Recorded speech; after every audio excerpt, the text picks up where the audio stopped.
You are listening to Leaders and Legends, a podcast produced by Veteran Strategies and featuring conversations with fascinating and impactful men and women who have shaped our world, our communities, and our history.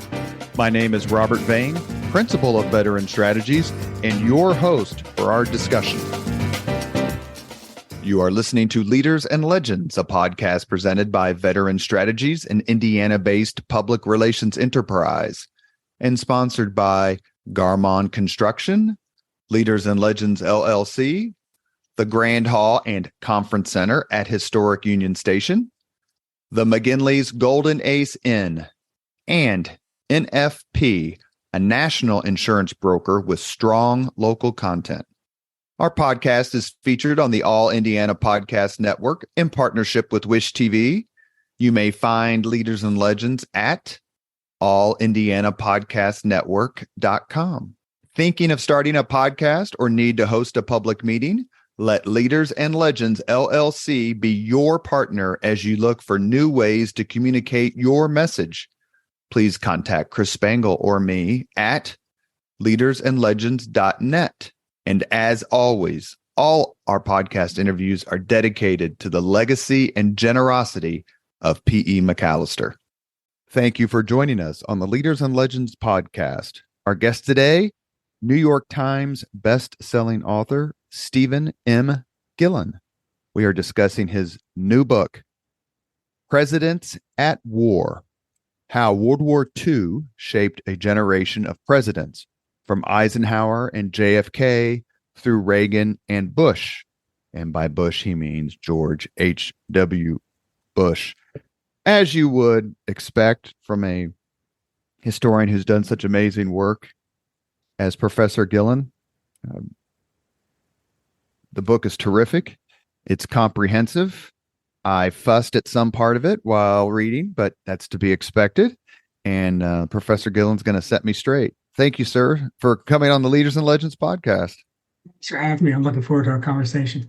I shouldn't bury the lead. I'll just tell you that a lot of times I do these history interviews wearing my Richard Nixon's The One shirt, which I spared you today.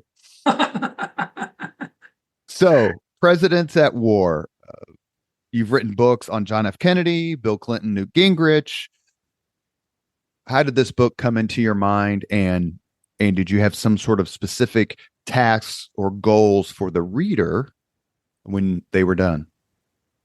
So I've always been fascinated by the presidency, and I've always written books that, not all my books, but most of them somehow or another revolve around the presidency.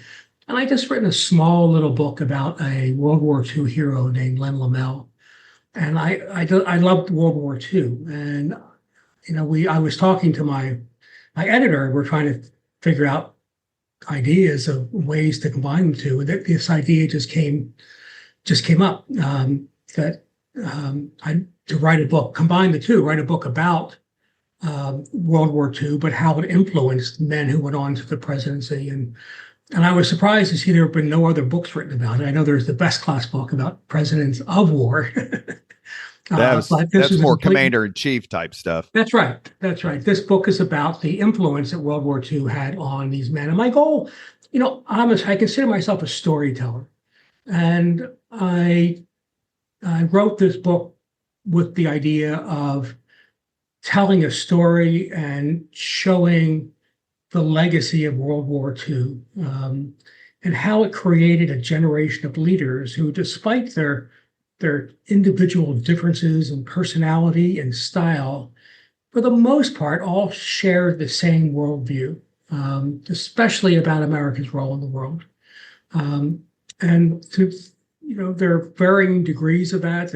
I mean, a lot of the book focuses on the lessons of Munich, the belief that this generation was determined not to repeat the mistakes that the West made in dealing with Hitler in the 1930s. And they took those lessons and applied them to the post-war world. It worked brilliantly in Western Europe at the end of the war, the Truman Doctrine, the Marshall Plan. But what they learned the hard way, that these lessons they learned from World War II did not apply in other parts of the world, and especially in Vietnam.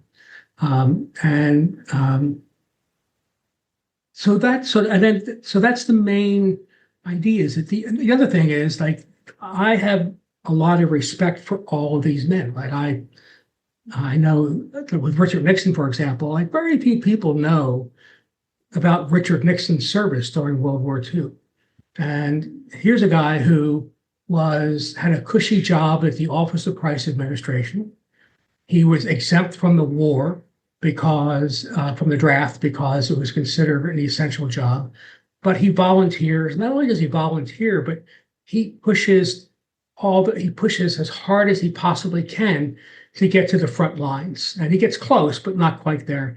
And that's generally true, I found, of this generation, which surprised me. This is the generation that used their privilege to get closer to combat, not to run away from it. I'm sorry. Well, I'm going to stay with, I've got all kinds of notes here, talk about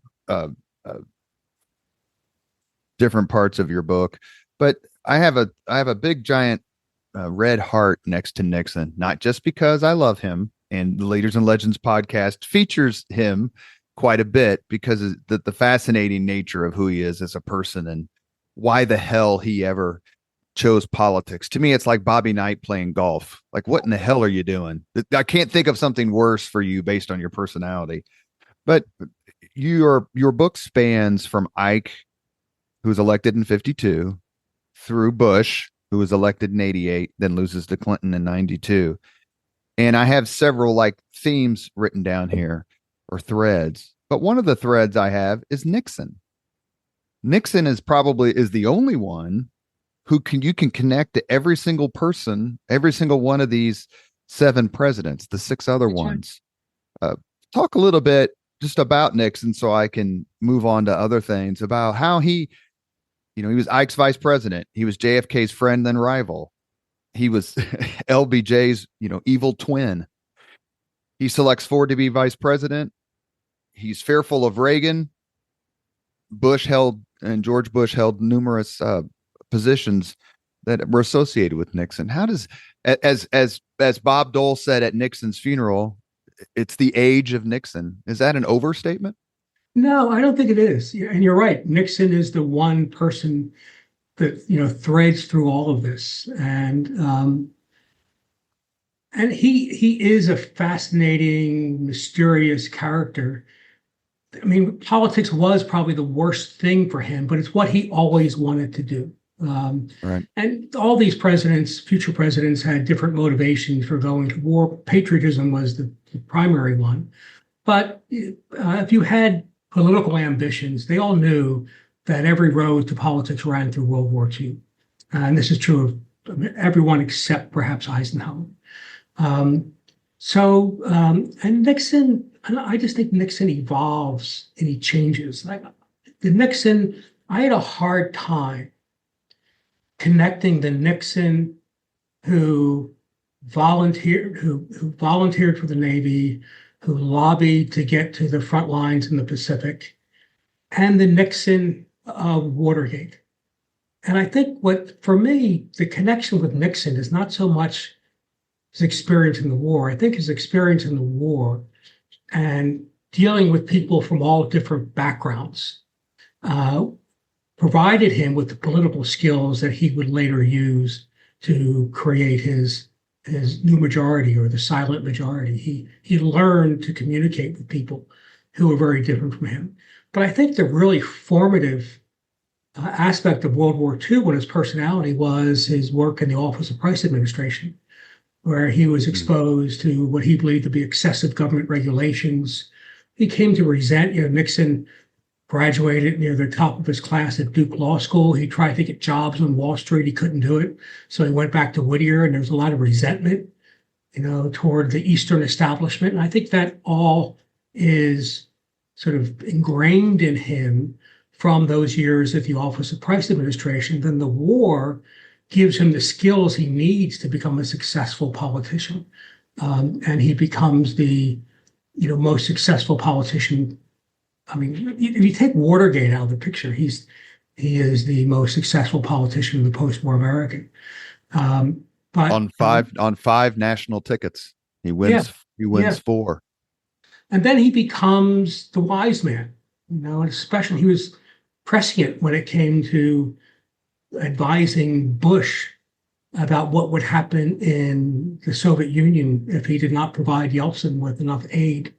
And Nixon, I think, always understood that there was this strong authoritarian streak in Russia that could easily come back if democracy doesn't take root. But no one really listened to him. My favorite story about Nixon, and this also relates to another book that I wrote. I wrote a book about my friend John Kennedy Jr.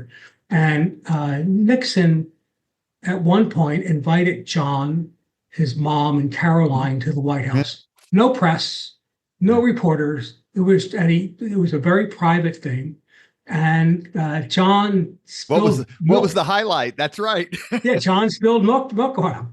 And he just took it in stride. So he was capable of these acts of generosity. I think of all the presidents that I covered, he's the most complicated. And remains so. Yeah.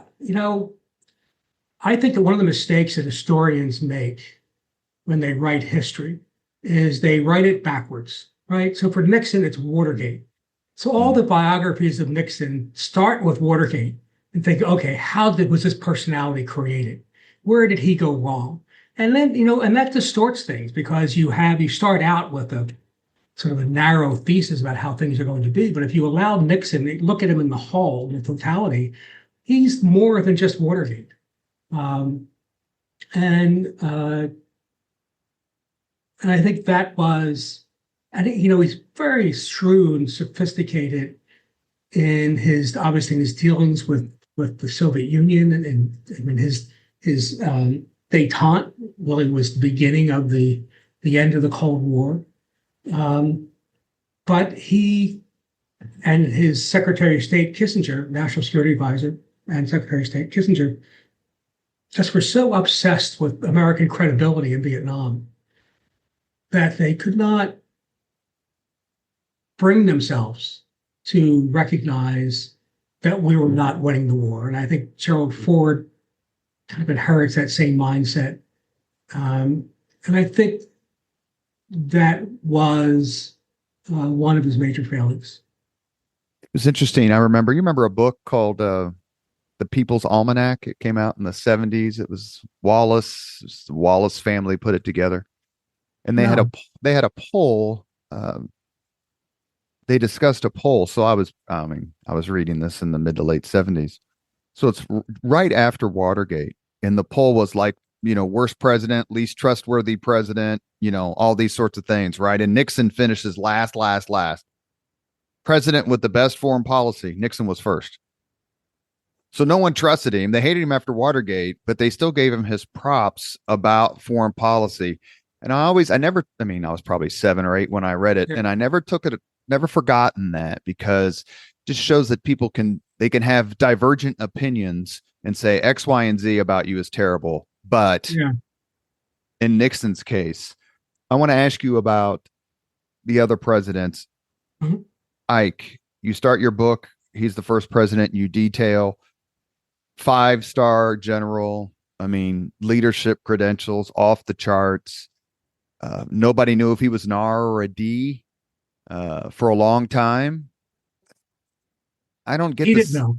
I was just getting right sense. I know, like Marshall, George General of the Army Marshall, said he didn't vote because he didn't want to vote for or against his commander in chief. But of all the people who on your list, it seems to me that Ike is the most. Well, of course he's going to be president. He was a 5-star general. What's next?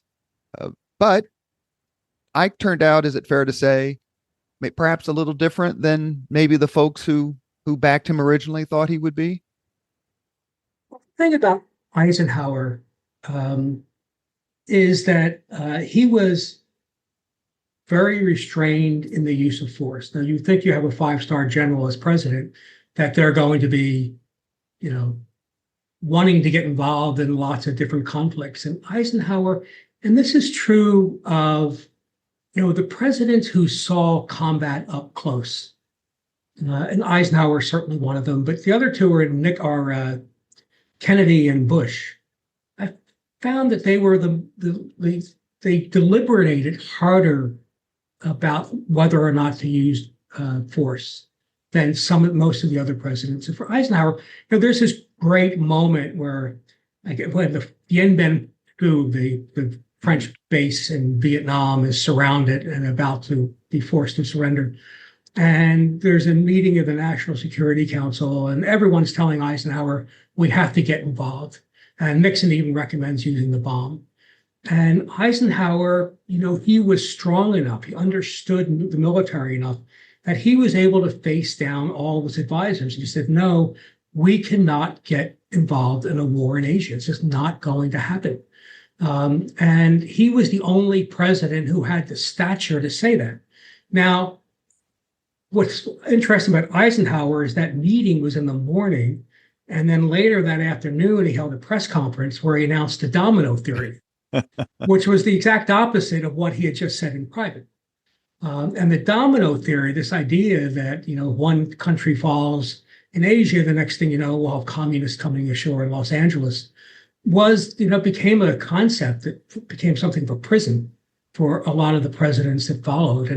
And this is true of Kennedy too, where I think their rhetoric, they were far more sophisticated in their understanding of America's role in the world than their rhetoric would suggest.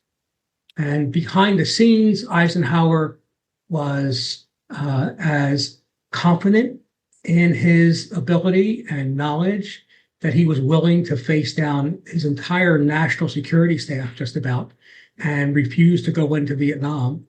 But then rhetorically provided justification for future presidents to go into Vietnam. Is it accurate to say, in your opinion, that of these 7 presidents, nobody came into the Oval Office with more credibility than Eisenhower? Oh, of course. Yeah. I mean, no one had the stature of Dwight Eisenhower. He was an international hero. I mean, and a great American hero. Truman, when Eisenhower went to Europe, and Truman was when Truman went to Europe and met with Eisenhower, he told him that he would support him if he ran in 1948. Truman's already president.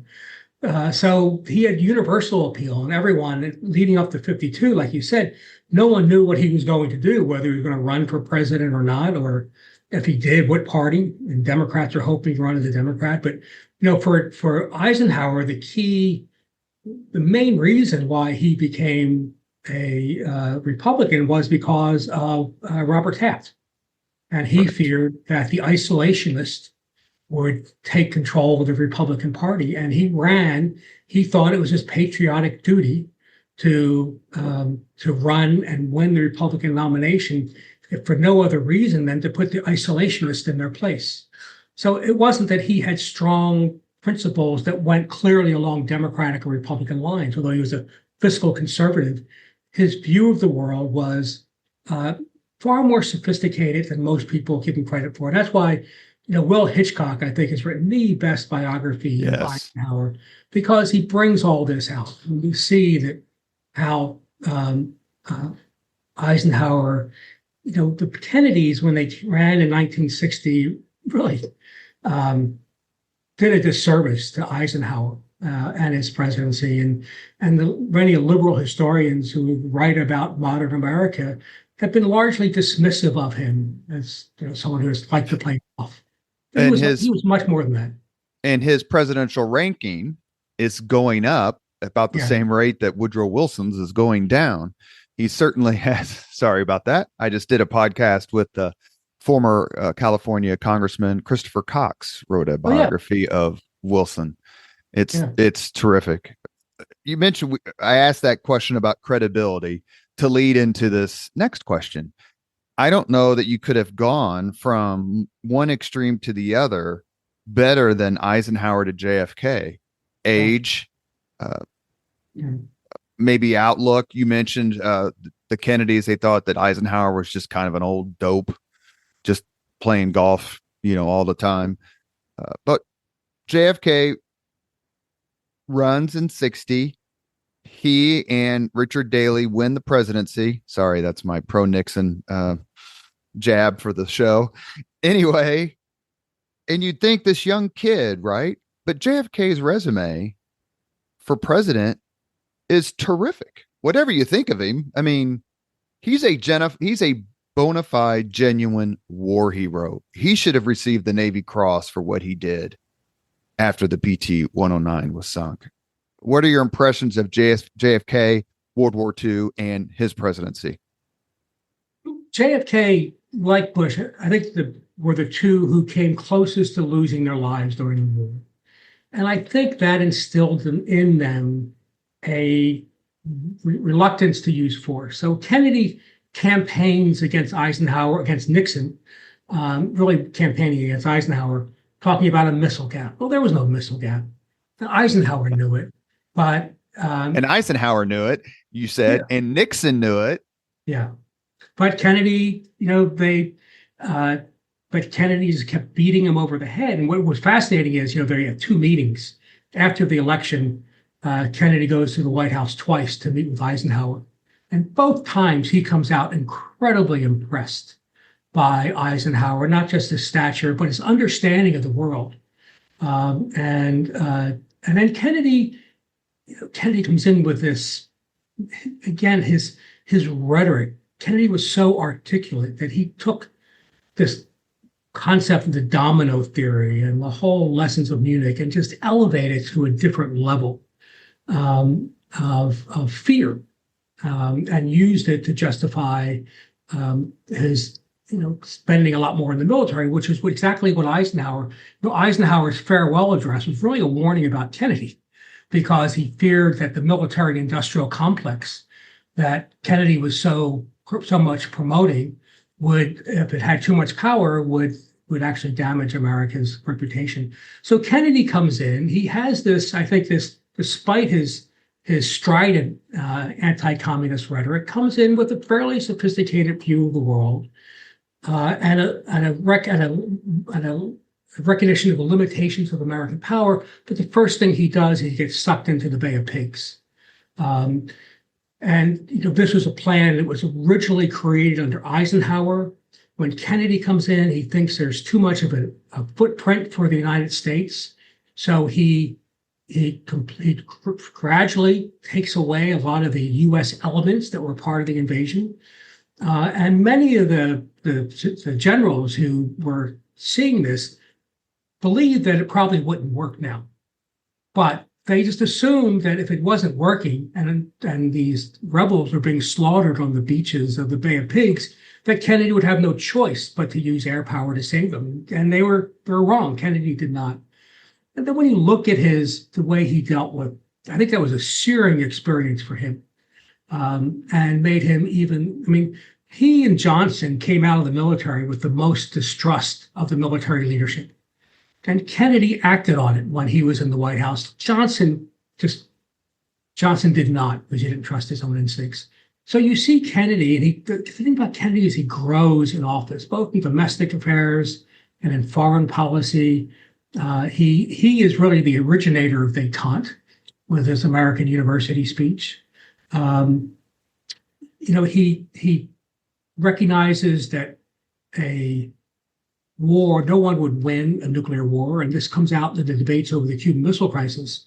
So I think it's one of the greatest examples of crisis management that we have in the White House. And Kennedy has given these choices of doing nothing, bombing, sending in troops afterwards, or establishing a quarantine. And he takes he takes the option that gives him the most time, which was really a smart thing to do to allow things to diffuse. Of course, we learned years later when an American delegation went to Cuba to meet with all the players in the Cuban Missile Crisis came together. McNamara for the U.S., representatives from the Soviet Union and Cuba. And we found out some 20 years later that the Cubans had tactical nuclear weapons on the island. And if we had launched an invasion, they would have used them against American troops. So Kennedy's decision at the time was wise. It's even wiser in hindsight. So by the time Kennedy is assassinated in 1963, I think he's a very different politician and a very different strategist than he was when he first came to office. And that's why we're left with this question, what if? What if he had lived? And it seems that we, just like we remember athletes, who make the game-winning shot or the Super Bowl saving tackle or whatever metaphor or comparison you want to use. It seems that so much of Kennedy's legacy is that he got the big things right. Yeah. Eventually, he got the big things right. There's a terrific book. I don't know if you're familiar with it. Mark Silverstone. Of course. Yeah, the Kennedy. Mark blurred my book. Oh, okay. The Kennedy. I'm a fellow at the Miller Center. He wrote a book called The Kennedy Withdrawal, Camelot and the American Commitment to Vietnam. He came on the podcast, Leaders and Legends podcast, to discuss that. I didn't know anything about it. I mean, I know a little, but compared to his writing, it was terrific. And it's interesting because Vietnam, domino theory, trusting the military, these are all in my notes. I get the sense that trying to predict what Kennedy would have done in Vietnam is still a little bit of a guess. Absolutely. Can I tell you a funny story? Please. So I was friends with John Jr., right? And we used to get together and have dinner and we talk about politics, about history, and about his father. We had to get into a good discussion about Vietnam and what his father would have done. And my point was that even though many of these people in the administration were saying, he would have pulled out, my point was that, but in 1963 or 1964, politically, that would have been suicide. Because the Vietnam War was incredibly popular. And Democrats would have been wiped out if he had done that. So John nodded, and the next afternoon, he calls me. He used to call me Stevie. He goes, "Stevie, I just talked to Bob McNamara, and he says you're dead wrong." How do you argue with that? But I think I don't know. I think Kennedy did not want to get involved in the ground war in Vietnam. Johnson didn't want to get in the ground war in Vietnam. But the pressures, the political pressures, would have been so great that I think Kennedy probably would have found a way to, I don't think Kennedy would have sent ground troops to Vietnam in the way that Lyndon Johnson did. I think he would have found some way to maneuver around that. But what that is, we'll never know. Especially if Kennedy thinks he's going up against someone like Barry Goldwater in '64, right, who said on multiple occasions, I remember watching him on the CNN show Crossfire, and Pat Buchanan asked him, "What would you have done in Vietnam if you'd been elected president?" I don't know if this is ringing a bell with you, Steve, but he says, Goldwater's response was, quote, "I would have made a marsh out of North Vietnam." So there's no way you're gonna be a dove on Vietnam heading into '64 with Goldwater, who I think wasn't Goldwater a bomber pilot? Or I'm not sure. I think he was. I think he served in World War II. Yeah. Yeah, because George McGovern was a bomber pilot. That's right. That's one of the reasons they were such good friends. When it goes back to JFK, I want to also ask you about one of the other themes of your book, because it seems that JFK had the best perspective on it. Munich. Yeah. So the Munich Pact is infamous for England and France, and I'm giving the Cliff Notes here. England and France basically handing over a part of Europe to Hitler. Pieces at hand, Neville Chamberlain's on the tarmac, and he's waving the piece of paper. Munich became its own, used the word earlier, and I put it in here, prison.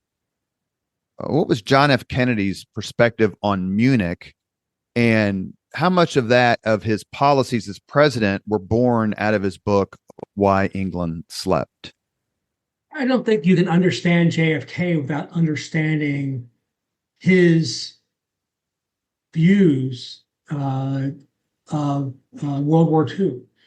His father had been ambassador to England. He was in Parliament when Winston Churchill took over and gave his, one of his famous speeches. He was in Germany. He saw Nazi troops marching through the streets. So he had a real understanding of what took place. And he, like all the other presidents, were committed not to make that same mistake. Now, Kennedy, rhetorically, no one articulated, the lessons of Munich better, more clearly, more forcefully than JFK. But I think what you see in his 3 years in office, not even 3 years, 1,000 days in office, is him beginning to question Munich and wondering whether we overlearned the lessons. And I think he was especially skeptical about whether the lessons of Munich applied to other parts of the world, and especially Asia, which was completely different. Which is why Kennedy doesn't get to agonize over Vietnam because he dies. It's assassinated before it really becomes a crisis. But you see everything he's doing, he's just trying to prop up a regime without getting the United States involved in a wider war. So I think Kennedy is, over the course of his presidency, downplaying, rethinking Munich and the lessons of Munich, especially now that there were two superpowers, and he's trying to find ways to navigate around the possibility of conflict. So that's part of Kennedy's learning curve, which makes him so fascinating and so difficult to get a grip on. You read Kennedy's speeches and you think he is the most ardent Cold War. You listen to his inaugural address, right? Right, exactly. But then when you listen to him, like you listen to the debates over the Cuban Missile Crisis, where he's debating Ernest LeMay, the Air Force general who was wanted to just bomb Cuba. But he realizes the risks. And he could play three-dimensional chess. So Kennedy understood that if he does something in Cuba, then Khrushchev can go into Berlin. So he's much more sophisticated thinker, I think, than any of the other presidents who grew out of World War II. One of my favorite Cold War quotes is from Mr. Nikita Khrushchev, who's called Berlin the testicles of the West. Yes. All I have to do is squeeze and make them howl. Yeah. And Kennedy knew that. And this is the time of the Berlin Wall. And so, all these things are all going on. It really was kind of the epicenter of the Cold War at the time. You are listening to the Leaders and Legends podcast. Our guest today is Stephen Gillon. He is Professor Emeritus at the University of Oklahoma and a Senior Fellow at the Miller Center for the Study of the Presidency at the University of Virginia. He's discussing his new book with us. It's called Presidents at War: How World War II Shaped a Generation of Presidents from Eisenhower and JFK through Reagan and Bush. He has dropped the little nugget that he was a close friend of John F. Kennedy Jr. So I'm guessing we need to get a cover of you on the cover of George. If you have one of those pictures, I'll take it. I'll put it up on social media for you, Professor. When I broadcast this to the masses, LBJ. I'm pausing because I don't want to try to state the obvious, but I think the obvious matters here. LBJ got into the war at Vietnam. It's a tragedy that you watch. It's almost like Kennedy's limo turning down, to go Dealey Plaza. You wanted to go, just stop. Don't go any farther. Don't go any further. Excuse me. Don't go any further. How did LBJ put aside his personal distrust of generals in the military to make what seems to be bad decision after tragic decision year after year from 65-ish on until the end of his presidency? I think, again, you have to go back to his experience during World War II because it reveals a lot about Lyndon Johnson and his character. Most of these men who went off to fight, the only one who didn't go to fight was Reagan, but he's an interesting character too. But they went there because they were driven by a sense of patriotism. Johnson went to war for a photo op. He was already a congressman. And he had run for a Senate seat, which he lost a few years earlier. And he was going around the state and saying, if I ever vote to send your boys to go off to war, I will be in the trenches right next to them. Okay, so Pearl Harbor happened. Johnson goes to Roosevelt, who he was friends with, and who was already in the Navy. And he said, you need to give me something. But he doesn't want to go to battle. He wants some type of a job in Washington. Roosevelt eventually sends him to the West Coast to investigate supply lines. And what's happening is articles are appearing in the local paper in Austin saying, "Where's Lyndon? Everyone's off the war. Where's Lyndon?" So Lyndon comes back to Roosevelt. He begs him, "So let me go on some missions so I can get close to combat." So he goes to the Pacific, and he goes on a bombing raid as an observer. And we talk about how history can hinge on little things. He gets on a plane, and before they take off, he has to use the bathroom. So he gets off, he uses the bathroom. When he gets back onto the plane, someone's in his seat. So he gets on another plane. Well, during that bombing run, the plane that he was originally on gets shot down. So Johnson's with this group. They develop engine problems before they ever get close to the bombing site. But a Japanese Zero finds them and starts shooting at them. And then eventually breaks off to go after the main force. So they land back back safely, and Johnson gets a meeting with MacArthur. And we don't really know exactly what happened, but it seems pretty certain that MacArthur awarded Johnson a Silver Star. The pilot of the plane didn't get a Silver Star. The guy who had manning the guns didn't get a Silver Star. Lyndon Johnson, who just watched, got a Silver Star. And I think the only way to explain that is that he made a deal with MacArthur that he would be his friend in Washington because MacArthur knew he was close to Roosevelt. So when Johnson leaves the military, he just has contempt for the military leadership. He thinks they're incompetent. He goes on the floor of the House and gives a speech saying that. But then when he becomes president, he has no confidence in his own, unlike Eisenhower, who led troops, or Kennedy, or Nixon, or Bush, who actually saw combat. He doesn't have a real sense of what war is all about. And he defers to these generals, the generals for whom he had contempt just 20 years earlier. And he was overwhelmed by the Kennedy people, who he detested, but who he admired for their intelligence. And he just gets further and further into the sinkhole. And he knows he's getting into a sinkhole, but he can't get out of it. And he makes, and the problem, we have Eisenhower by this point is a hawk. So Eisenhower does not want to commit troops to Vietnam when it's a separate country. But once the United States throws in support to Vietnam, he believes that we have to go all in, we have to win. So Johnson's constantly calling on Eisenhower, getting advice from Eisenhower, asking for advice, making sure Eisenhower wants to keep him close to his side. So he's getting all this pushback from the right, from future presidents like Nixon. No matter what Johnson did, Nixon always attacked him from the right, as did Gerald Ford. So he's kind of trapped. He knows he can't win, doesn't have a strategy for winning, but he's afraid to lose. And it just destroyed his presidency. Was it Johnson? I had a note here, and now I'm fudging on myself a little bit. Was it Johnson or Kennedy who invited Douglas MacArthur to the White House to discuss kind of what was going on in the Vietnam and Southeast Asia? And they basically said, you don't want up any part of any war in Asia.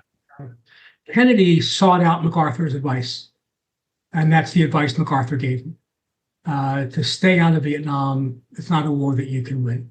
And Kennedy had contempt for MacArthur, but he appreciated his military smarts.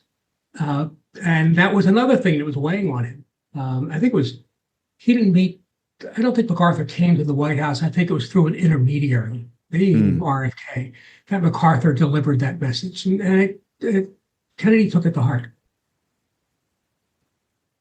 We talked a little bit about Nixon, of course, so I want to move on for just a second. But let's talk about the 1968 election. Was Vietnam basically the alpha and omega of that election? And how did Nixon has been accused of, and you detail it in your book, a rather nefarious relationship with a woman named Anna Chennault that involved Vietnam. They were 1968 election. I don't know how many books you read about it, but however many books any of us have read about it, it ain't enough. I like Jules Wickover's book. I thought it was terrific. Anyway, has there been more skullduggery, more sort of backstage drama in an election year than 1968? No. And, the thing is, you mentioned Vietnam is the vortex around which all of the resentments that had grown up in the 1960s swirled around. So there are lots of issues with race, urban unrest, which certainly played a part, and certainly in Nixon's message of law and order. But it all comes down to Vietnam. And, with Nixon, where he was so brilliant, there were two peace movements in America. There was the organized peace movement, which you saw on college campuses and people protesting, burning draft cards.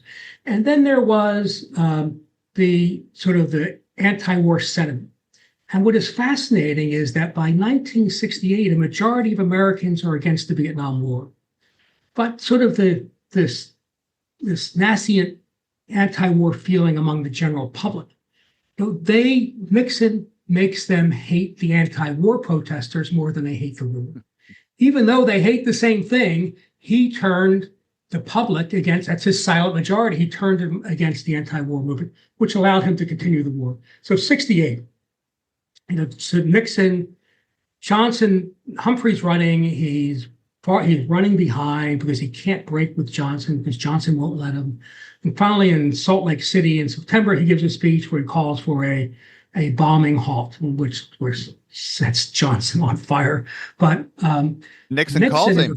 Nixon calls him, and Nixon calls Johnson and says, "Hey, I'm not going that way. I'm going to support the administration." Yeah. So with all this, so you have all these things going on. First of all, Johnson is kissing up to Nixon, right? Because Johnson assumes Nixon is going to win, and Nixon's assuring him that he will continue his policy.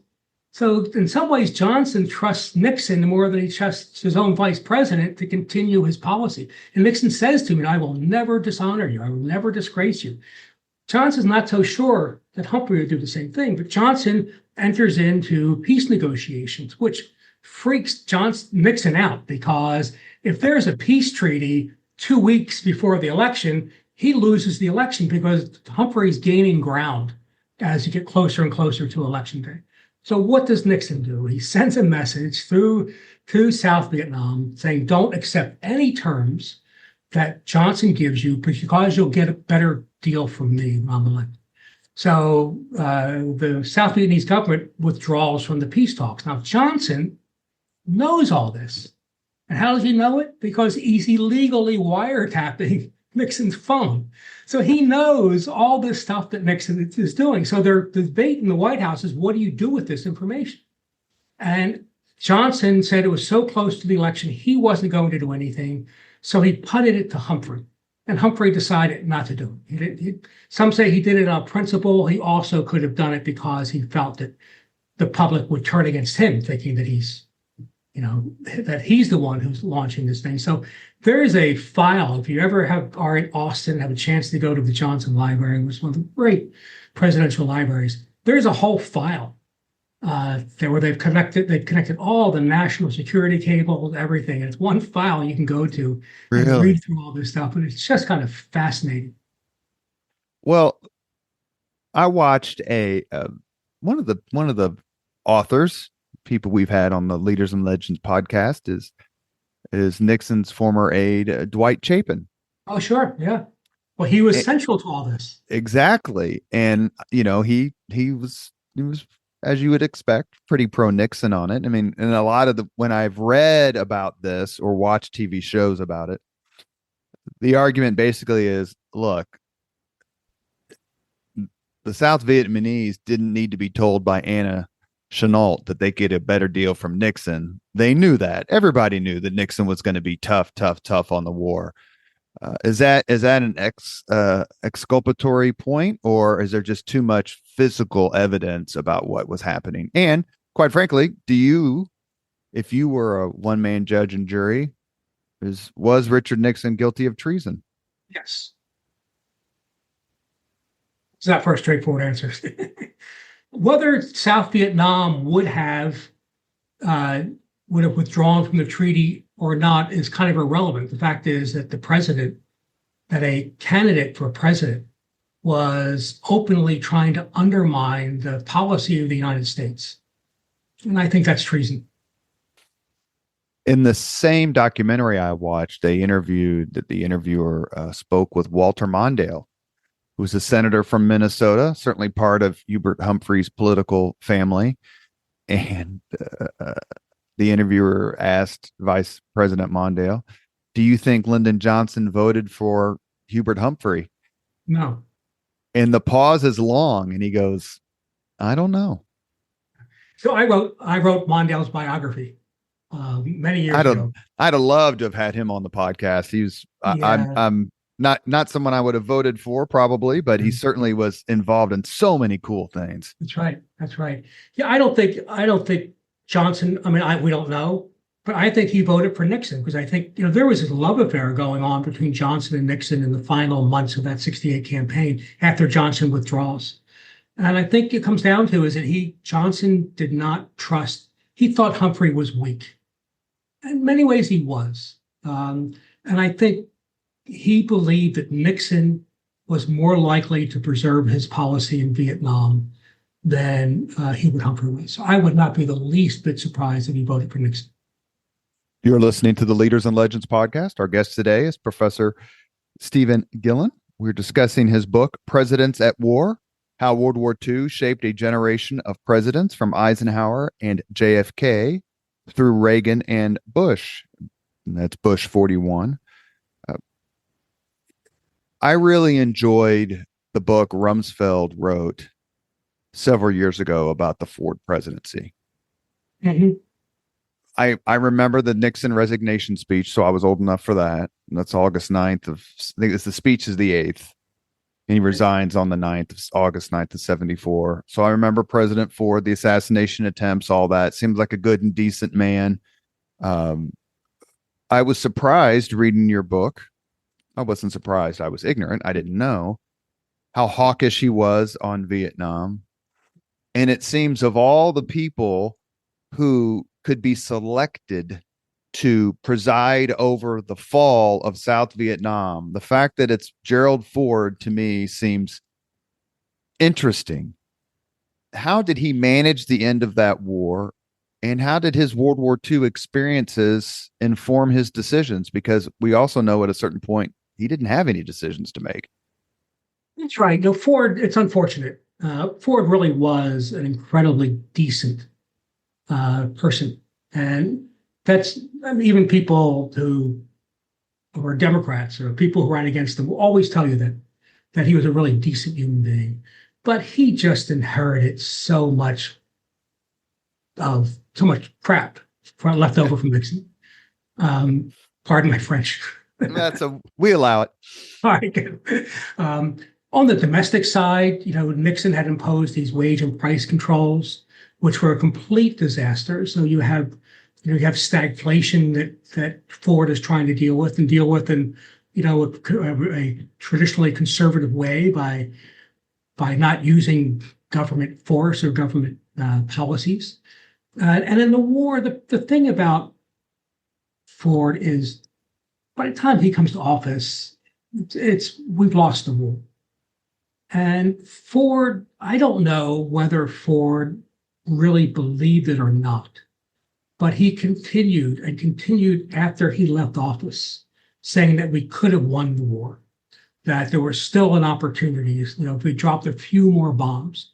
And I don't know whether that was a strategy so they could blame Congress for withdrawing funds, or whether he was so imbued by the lessons of Munich that he continued to believe that right up until the very end. And I don't know. He never expressed, while he was president or in his long life after being president, any sense that he believed that we were bound to lose the war. He said that we would have won the war if we had just continued his policies. And it's just, at that point, it's absurd. So whether he believed that or whether he just wanted to blame Congress for cutting off funds, I don't know. But Ford was Congress was controlled by the Democrats in 1975. Right. Ford's a Republican, so politically. Yeah. And the one thing that surprised me was Ford was a hardcore hawk all the way through the Vietnam War. It's not until 1968 that Republicans start toning down their rhetoric and stop talking about winning the war and start talking about peace. And almost in unison, they changed their language in accordance with what Nixon was trying to do in the campaign. But he, going back to the lessons of Munich, he constantly refers to Munich and the need to fight communism, and how what a blow it would be to the United States to lose in Vietnam. And he believes it right up to the bitter end. Why do you think 68, or why do you know 1968 was a watershed in the rhetoric of Republicans and hawks about Vietnam? Because in 68 was the first time a majority of Americans opposed the war. And Republicans, they didn't want to hear about winning the war. They wanted to know about how we're going to get out. They were more interested in a peace settlement than they were in a military victory. And Nixon and his pollsters, I'm sure, picked up on that. So what was his phrase that he used in the 68 campaign? Peace with honor. And that became the new rhetoric. You don't hear Nixon or Ford talking about peace while Johnson's escalating the war. They were talking about winning the war and winning the war. Nixon pivots in 68, makes himself the peace candidate. Not that I'm going to win the war candidate, but the peace candidate. Right. And the whole Republican establishment just moves in behind him on that. Is there a point, going back to Johnson real quick, where things could have been different? Is there an inflection point where if he zigged instead of zagging, things would have turned, we would have rewritten the last quarter century or last 35 years of American history in the 20th century? In other words, was it the Maddox and Turner Joy? What was it in your mind when President Johnson did X? This is the fateful step that put us on the road to Vietnam as we know it. It's a great question. I think it's got to be the commitment of ground troops in July of 1965, where he Americanized the war. There was no turning back at that point, because once American troops are on the ground, American troops are dying, it's hard to say, okay, we were wrong. We can't win this war. So I think that is really the decisive turning point. And if he had only listened to George Ball, who was the single dissenting voice, who turned out to be prophetic about what would happen in Vietnam. If he had just listened to Ball and not committed those ground troops, that would have been a turning point. But having said that, he would have destroyed his presidency. There have been this is the problem with Vietnam, is people forget it was a popular war. It was a popular war really up until you see polls moving against it in 67. I think 68 is the first time the majority of Americans are opposed to the war. You look at polls in 63, 64, even 65, vast majority of Americans believe that we should go into Vietnam and we should win the war. So I just think it's unrealistic. Forgive me, to the theme of your book, right? So if your proximate foundation of the beneficial force or beneficial use of American force is World War II, even Korea, we saved the South Koreans. Why wouldn't you be in favor of the war? Like when the American military gets involved, good things happen, whether for the South Koreans or for the Europeans or for the Filipinos or, we kick the Kaiser out. I mean, the list goes on, right? So the entire American psyche and history of military involvement has been positive. So why wouldn't you be positive about the war? Oh, I agree with you 100%. And that's something I think a lot of people a lot of people forget. It's easy to say if Johnson did not send ground troops, but Vietnam was on the verge of collapse. So he remembered. Both Kennedy and Johnson remembered when Truman lost China and the blowback that resulted from that and the rise of Joe McCarthy. So there was a real heavy political price to be paid for not escalating the war. So that's why I am, more forgiving of the presidents, Kennedy, who sent advisors, Johnson, who vastly escalated the war, and Nixon, who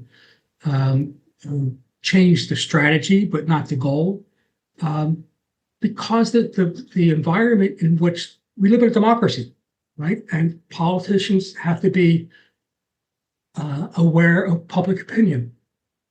And if Johnson had lost Vietnam in 1965, he would have been impeached. His party would have been wiped out even more than it was in the 1966 elections. 66, yeah. Yeah, so I have that sympathy. Like, as an historian, I don't think it's my right, knowing what I know now, to go back and judge people based on the decisions they made. You have to understand what they had in front of them, what information they had in front of them, and understand the consequences of that. But I don't think, I think historians sometimes are overly judgmental. I was told in graduate school not to be teleological. Teleological. At what point in American history did the Vietnam syndrome replace the Munich syndrome as a driver of presidential actions? So I think what happens here, World War II is this uniting event that brings all Americans together and teaches that generation very clear-cut lessons that were later misapplied. Vietnam does no such thing. Vietnam, there's a whole group of people who came out of Vietnam believing that we could have won the war if we had fought it differently. And wait a second. I meant to ask forgive me for being rude. Do you believe that? No, I don't. Okay, sorry.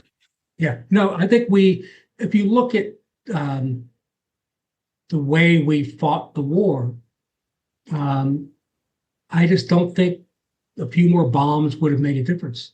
Certainly by 1972, 1973. But people came, unlike World War II, that produced a singular lesson. Vietnam produced lots of different lessons, and people fall into different categories after Vietnam, which is why it's one of the reasons why we're so polarized today, because there was no single lesson that grew out of Vietnam. For those on the left, mainly embraced the lesson that we needed to limit, that American power was limited, that we needed to be more careful in the way we used force, and that we had to make better use of soft power. But then on the right, the right came away with very strong opinions as well, which is that we simply fought the war the wrong way, and we lost it because of the student protesters and cowardly elected officials who gave in to this political pressure. So I think we've been living in an age since then where there's no clear consensus about what America's role in the world is and how we exercise power. And you mentioned in your litany of the reasons why conservatives think the war was lost. In the book, you mentioned the liberal media. I mean, people who are Republicans, we tend to not put the news media up on our trophy stand, but at the time, minus sort of Cronkite's "the war's lost, an honorable peace" sort of thing. The media coverage of Vietnam, to me, is one of the greatest examples of the First Amendment. What they were allowed to show on television, simply astonishing. If people haven't taken time to watch it, I mean, you watched Morley Safer and Dan Rather and the list. I mean, they're getting shot at right there. What was the media's role in helping either to create the Vietnam syndrome or maybe dispel it? In most part, there was a great book written years ago by a guy named Daniel Howland, where he sat down and went through all the media coverage, both on television and the major newspapers like the New York Times and David Halberstam. And what he found is that the media kind of tracked public opinion, that he didn't see the media changing views as much as he did see them reinforcing public opinion. So early on, David Halberstam became an anti-war hero. When you read his articles in the New York Times in 61, 62, he's clearly in favor of America's involvement in Vietnam. But the media, like the public, soured over time. And it's really not until 68 that you see a break where the media, overall, the mainstream media moves against the war. And that's something that Nixon, of course, infuriated Nixon, and the way they covered him and his policy toward the Vietnam War. But I don't see the media as the villain or even a major source for us losing the war. And I think most of the studies tend to confirm that early on the media was as pro-war as anybody else. As the war ground on, you see more skeptical reports. I mean, the access that they had also allowed Morley Safer covering American soldiers burning down, huts. So the images that came back spoke for themselves sometimes, and sometimes undermining the message that the government was trying to present. Did you read the book Haunting Legacy? No. You're should giving read me all these books to read. You're the professor. I'm just the student. Haunting Legacy. I read it about 10 years ago or so. It's by Marvin Kalb. Oh yeah, sure. He's great. And it's called Haunting Legacy: Vietnam and the American Presidency from Ford to Obama. I've read it. It's a terrific book. It's actually, you don't have to buy the book. It's online, and you can read the whole book online. I read it online. It's terrific. It's a great book. Yeah, yes. He's really smart, very sophisticated. And I may even have quoted him. I think I referenced him at certain points in my book. We have 2 presidents left to go, so I want to be judicious with your time because we still have to get to the 5 questions we ask everybody, all of our guests. I'm going to say, I'm going to be a bit of a political hack for just a second, and then you can push back on me. Please do. Your treatment of Ronald Reagan in your book is a little rough for me, but again, please take it with a grain of political hackery salt. Lou Cannon is someone who I think that has worked pretty hard to let's say maybe polish up Reagan's legacy as a World War II non-combatant. I think that's a nice way to put it. But yet, so much of World War II leads to the Cold War, and it's Reagan who should get as much credit as anyone in the United States for ending the Cold War, in my view. How did World War II, Reagan's non-participation in combat, sort of lead to his what you articulate as his absolute disdain for the existence of nuclear weapons? Actually, the thing that surprised me the most, because I did not have a high opinion of Reagan. And I originally assumed that since he did not go overseas and didn't fight, that he had this very superficial understanding of what war was, which is why he's so bellicose. But what I realized is that he he came away from the war with a fear of nuclear weapons. He actually joined a liberal organization for the control of atomic weapons. Now, he shed most of his liberal affiliations, but not that one. And I think that, it makes him the perfect person to be president when Gorbachev comes to power, because Reagan's advisors, with the exception of the Secretary of State, George Shultz, all told him not to trust Gorbachev. And they felt it was a trap. And Reagan followed his own instincts. And his instinct was that, we need to do something to lower the threat of nuclear weapons. And over the advice and the objections, sometimes heated objections of many of the advisors, he was the one who reached out to Gorbachev. So I agree with you. If anyone in the United States, Reagan deserves credit for being receptive to Gorbachev's overtures. I think Gorbachev deserves most of the credit for the end of the Cold War. But Reagan was certainly the key person to be there at that moment to help make it happen. We've had on the podcast, Ambassador Ken Edelman has come on to discuss his book, Reagan at Reykjavik. If you've not read that, it's fabulous. Actually, there's a new version that's going to be out soon. Mm-hmm. Ambassador Edelman was terrific, and I loved that book. But Ford did not.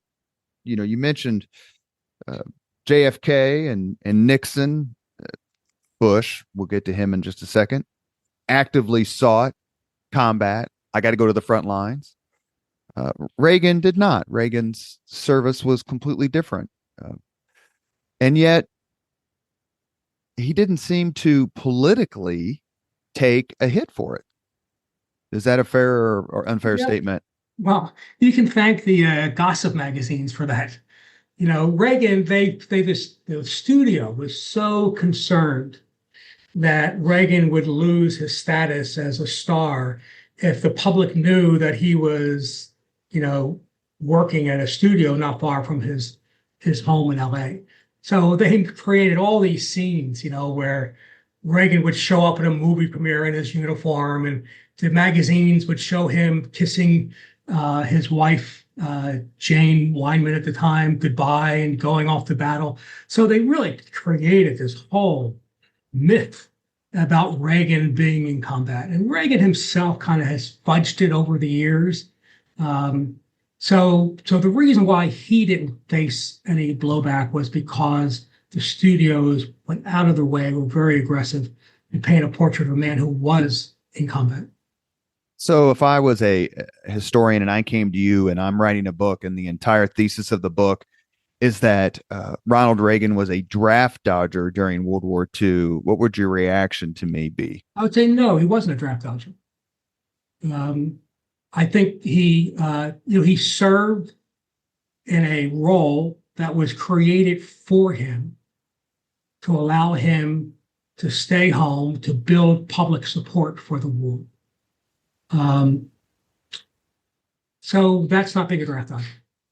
And he tried to enlist, or he tried to.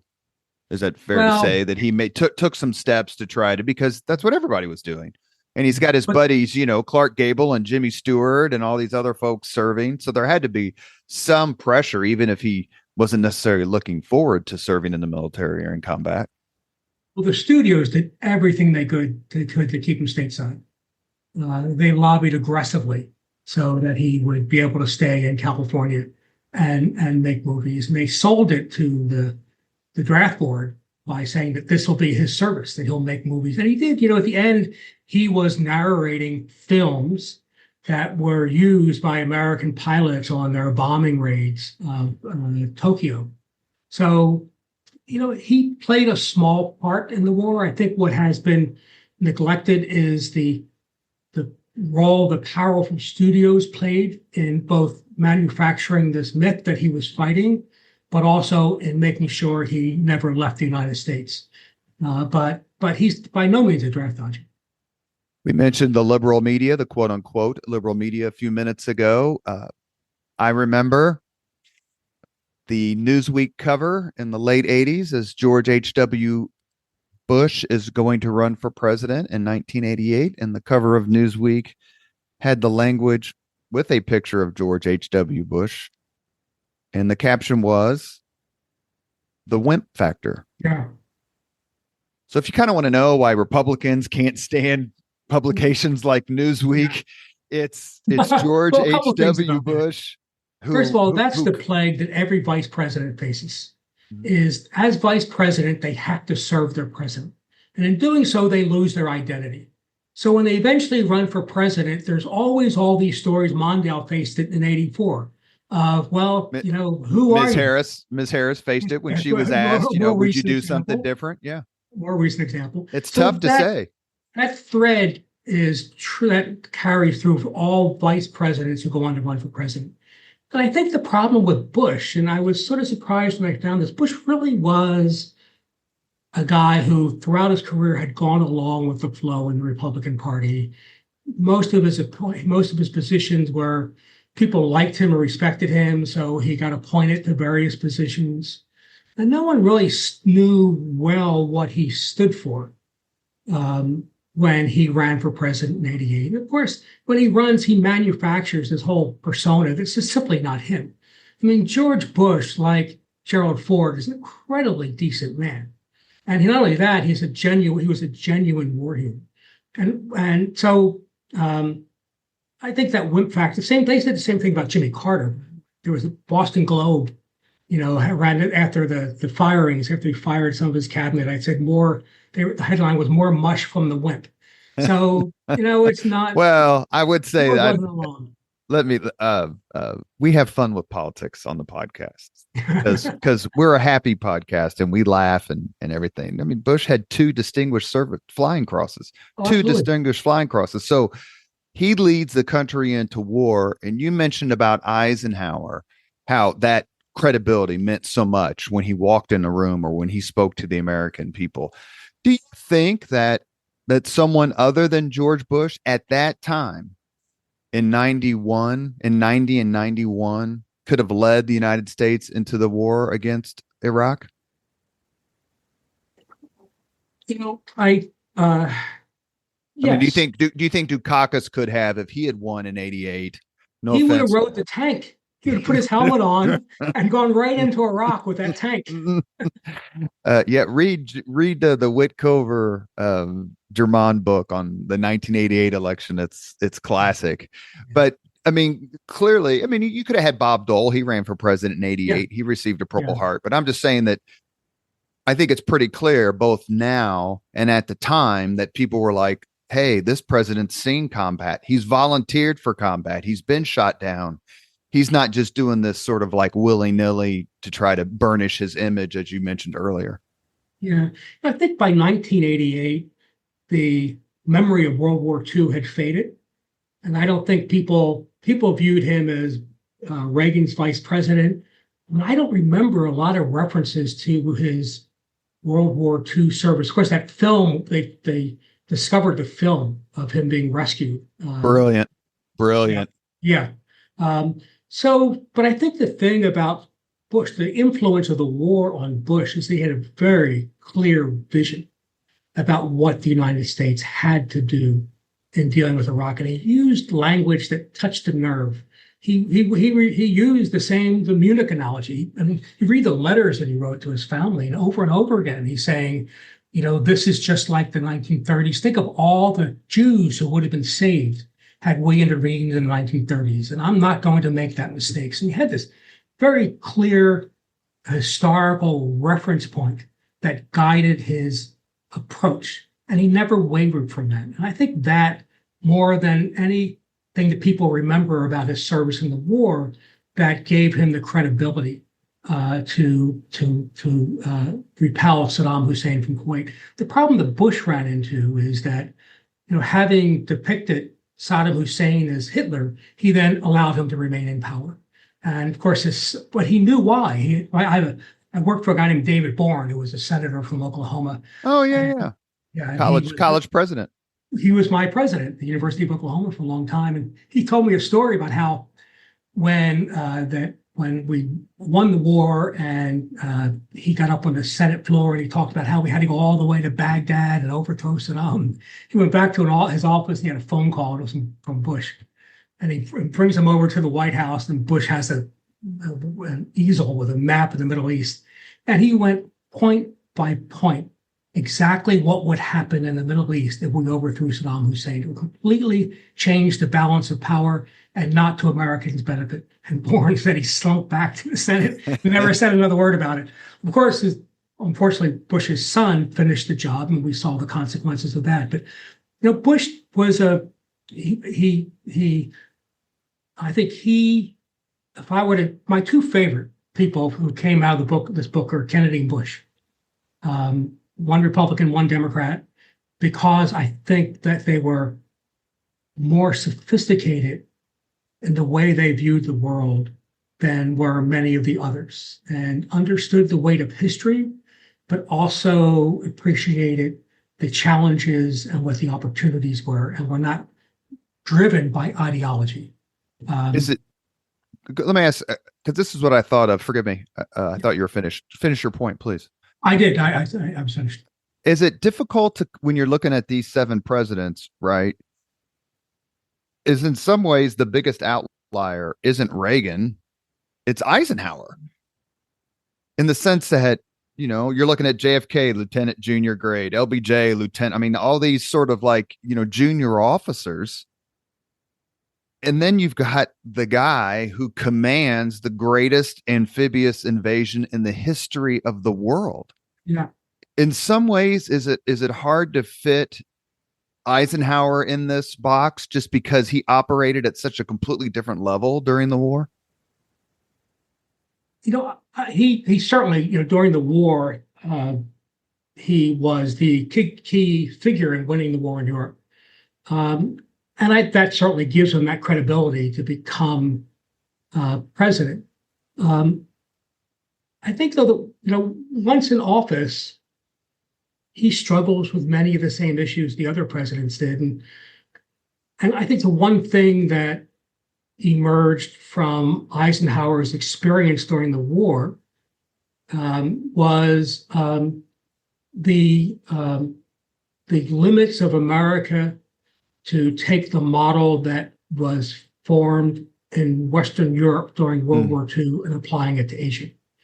And I think that's a level of wisdom that the other presidents didn't have. Kennedy did to some extent, but he didn't have the same credibility as Eisenhower. I guess when I wrote this book, if there's one moment in time, an inflection point where I think a lot of things could have changed, would have been if Eisenhower walked out of that national security meeting and told the press exactly what he said behind closed doors.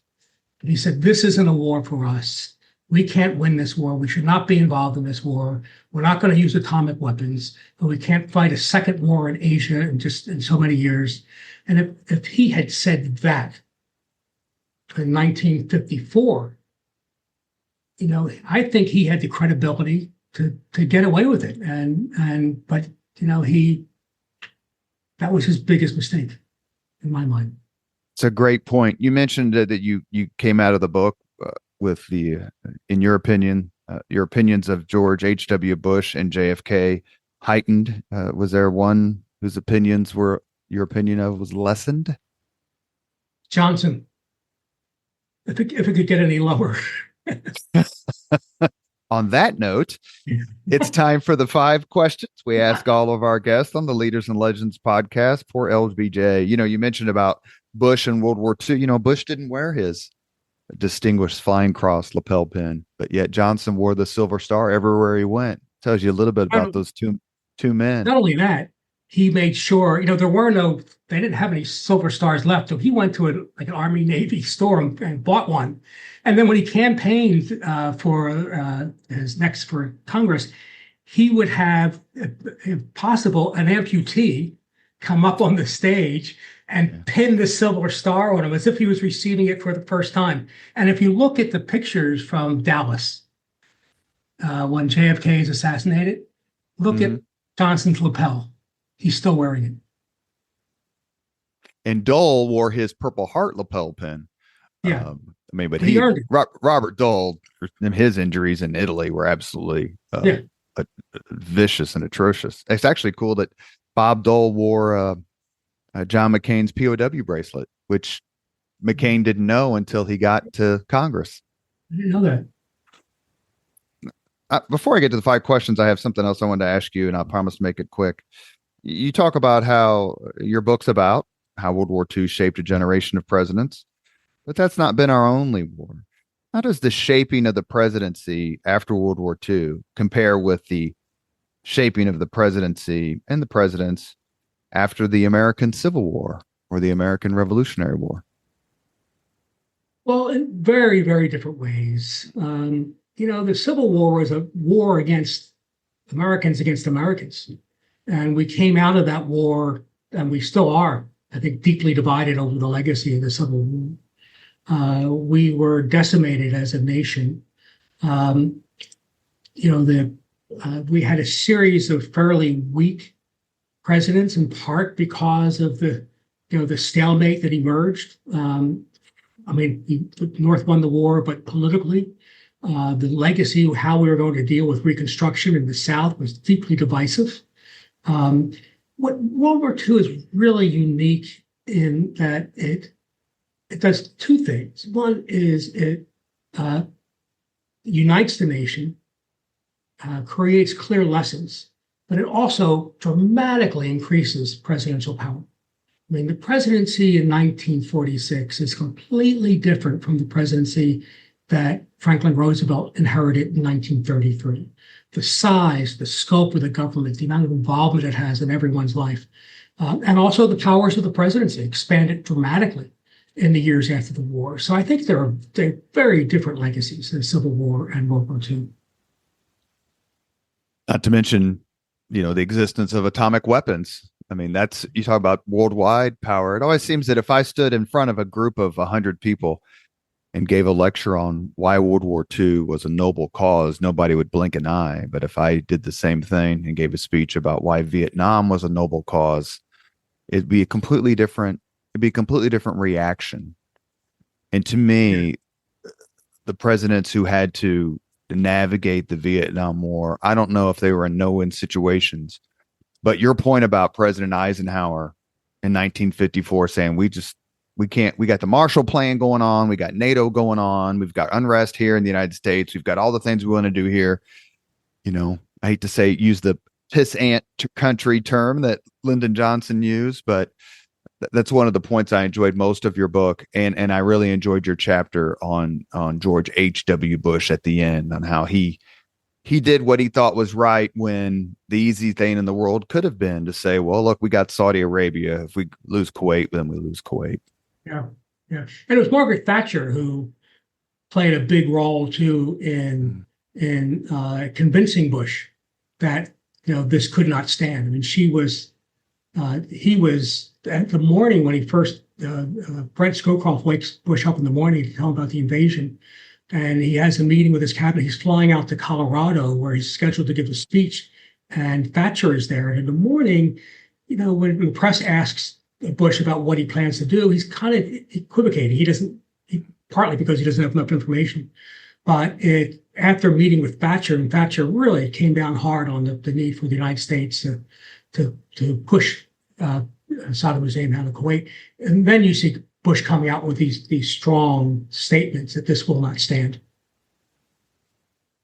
We've reached the point on the Leaders and Legends podcast where we ask the same 5 questions of all of our guests. Professor Gillon, are you ready? I'm ready to go, I think. Is there a buzzer I can press? You want to phone a friend? Yeah. I promise these are easier than the questions you asked in your classroom. Okay. What was your first job? My first job was working at a toilet paper factory, Scott Paper. I made a product called Cottonelle. You may be familiar with my work. I worked my way through college making toilet paper. So that's as a unique an answer as we've ever had, I'll tell you that. The second question is, what was your first concert?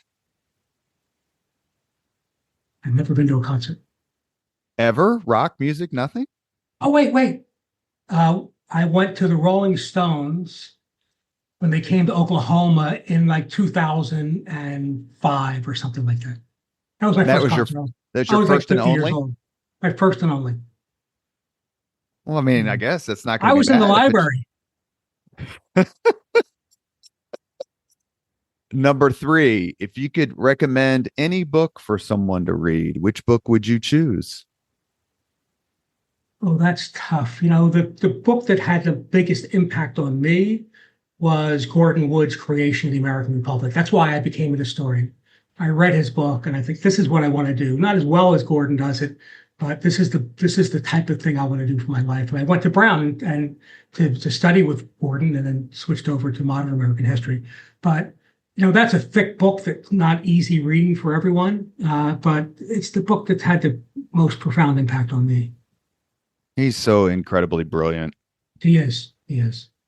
We've had several American Revolutionary War or colonial period historians on the podcast, and his name has come up more than once. Yeah.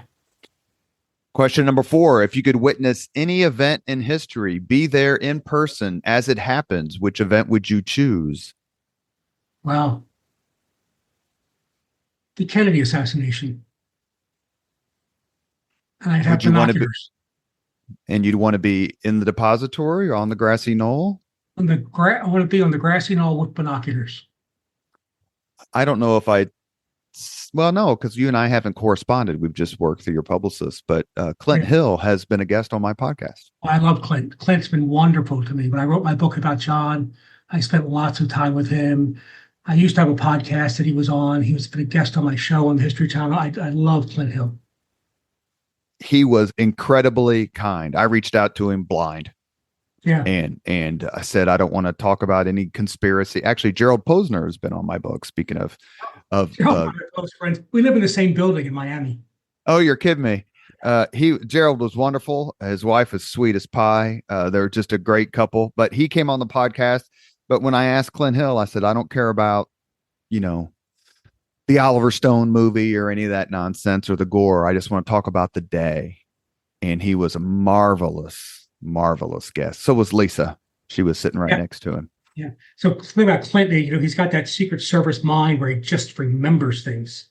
And I've read his statement that he gave after the assassination, and it's almost identical to what he says now. Like he has all those details in his mind. The quote that made the most impression on me is his answer to Robert F. Kennedy, what's going on or how bad is it? And Agent Hill responds, it's as bad as it can get. So RFK Jr.? To RFK. If I said Junior, forgive me, but RFK calls. He talks to Clint on the phone. Right. How bad is it? And Clint says, I'm sorry, I misunderstood. Yeah. It's as bad. I think I said RFK Jr. I apologize. It's as bad as it can get. And I can just only imagine Clint, Agent Hill squeezing out those words. It just had to be so tough. Last question. If you could have dinner with anyone living today, 2 hours off the record, just to chat, whom would you choose? That's a tough one.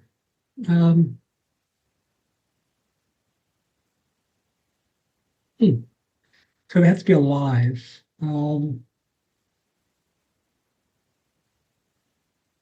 Making it person who is alive was my attempt to make the question easier, but it has does really make it easier. Worked. But still, there's so many people I'd want to spend hours with.